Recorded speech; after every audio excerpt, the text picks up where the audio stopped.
Baik, saya akan mepresentasikan UAS penilaian reflektif saya yang berjudul Analisis Kritis Kasus Gagalnya Kunjungan CR7 ke Kupang yang dipresentasikan oleh saya sendiri, Franz Immanuel.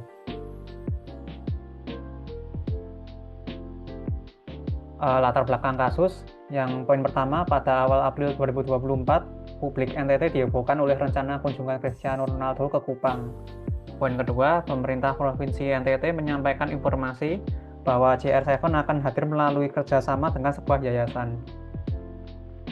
Nah, poin ketiga, namun informasi tersebut terbantahkan, kunjungan dibatalkan, dan memunculkan polemik serta saling tuding antara pihak Pemprov dan yayasan. Lalu ada kategori klaim. Yang pertama ada klaim faktual, Cristiano Ronaldo tidak akan datang ke Kupang. Lalu ada yayasan tidak memiliki kontrak resmi dengan pihak Ronaldo. Lalu ada klaim nilai, seharusnya Pemprov melakukan klarifikasi sebelum membuat pengumuman publik. Lalu ada klaim objektif, informasi tentang kunjungan itu berasal dari yayasan. Lalu ada yang kedua, pemerintah hanya meneruskan informasi dari mitra. Lalu ada klaim subjektif, yayasan ini hanya ingin mencari popularitas. Lalu ada klaim nilai preskriptif, Pemprov NTT harus mendukung acara amal seperti ini. Lalu ada klaim faktual deskriptif, berita awal menyebut kunjungan akan dilakukan saat libur internasional.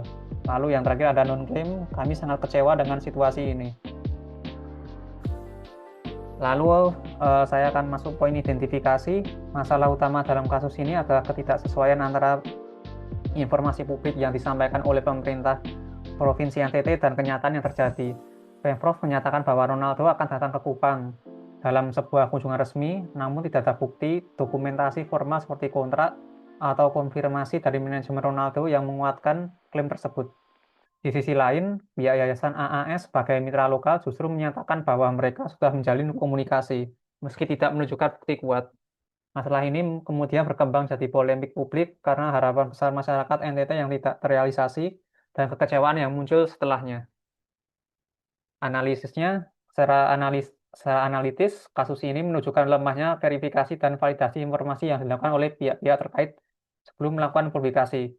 Pemerintah daerah tampak tergesa-gesa menyampaikan informasi ke media massa tanpa dasar administratif yang kuat.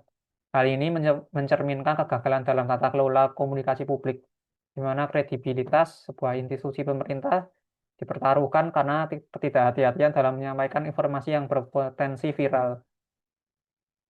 Selain itu, terdapat pola komunikasi yang tidak simetris antara pemerintah, yayasan, dan publik.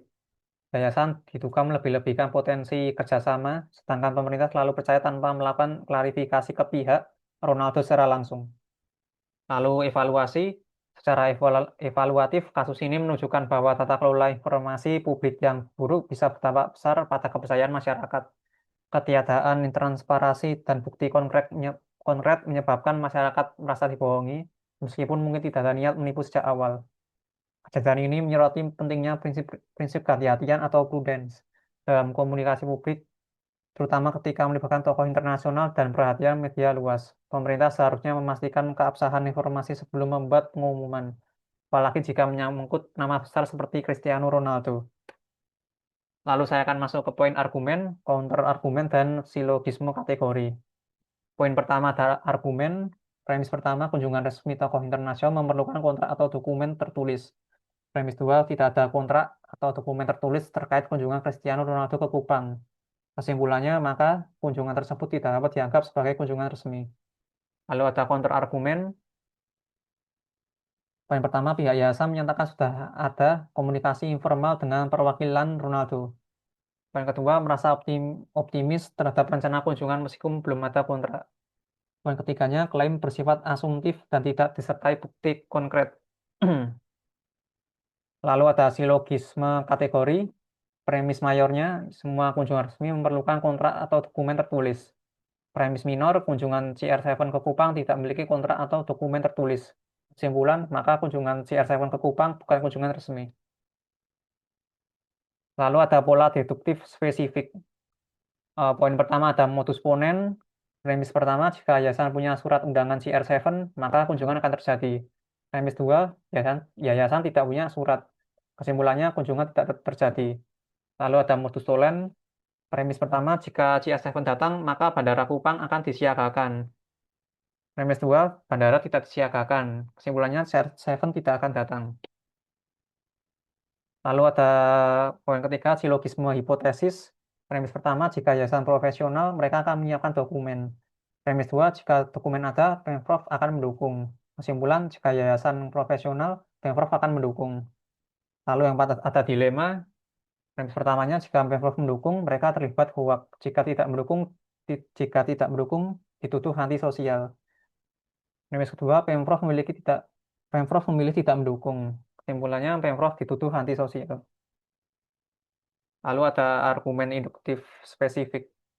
Argumen induktif spesifik, ada bukti empiris, tidak ada liputan media internasional. Lalu poin kedua, Ronaldo tidak menyebutkan agenda Indonesia di media sosial. Yang ketiga, tidak ada tempat tanggapan dari klub tempat Ronaldo bermain. Kesimpulan umum, berdasarkan bukti-bukti di atas, maka sangat besar kemungkinan kabar kunjungan tersebut tidak valid. Lalu ada analisis kesesatan berpikir dalam kasus. Yang pertama, kesesatan ad populum. Pemerintah dan pihak yayasan tampaknya memanfaatkan popularitas Cristiano Ronaldo untuk menarik simpati publik. Mereka mengumumkan rencana kunjungan tanpa bukti yang kuat, seolah-olah karena banyak orang ingin Ronaldo datang, maka kunjungan pasti akan terjadi. Ini merupakan bentuk kesesatan ad populum, di mana kebenaran suatu klaim diukur dari banyaknya orang percaya, bukan dari bukti yang valid. Lalu yang kedua ada kesesatan post hoc. Beberapa pihak berasumsi bahwa karena telah ada komunikasi dengan perwakilan Ronaldo, maka kunjungan pasti akan terlaksana. Ini adalah bentuk kesesatan post hoc yang menganggap hubungan sebab akibat berdasarkan urutan waktu. Padahal tidak ada bukti bahwa komunikasi tersebut benar-benar menyebabkan atau menjamin terjadinya kunjungan. Lalu ada ketiga, kesesatan ambiguitas. Istilah komunikasi sudah digunakan oleh pihak yayasan secara ambigu, tanpa menjelaskan bentuk komunikasi seperti email, surat resmi, atau hanya kontak via media sosial. Istilah tersebut tepat menyesatkan publik karena maknanya tidak jelas dan terbuka untuk berbagai interpretasi. Sekian presentasi dari saya. Bila saya ada kesalahan, mohon maaf. Terima kasih.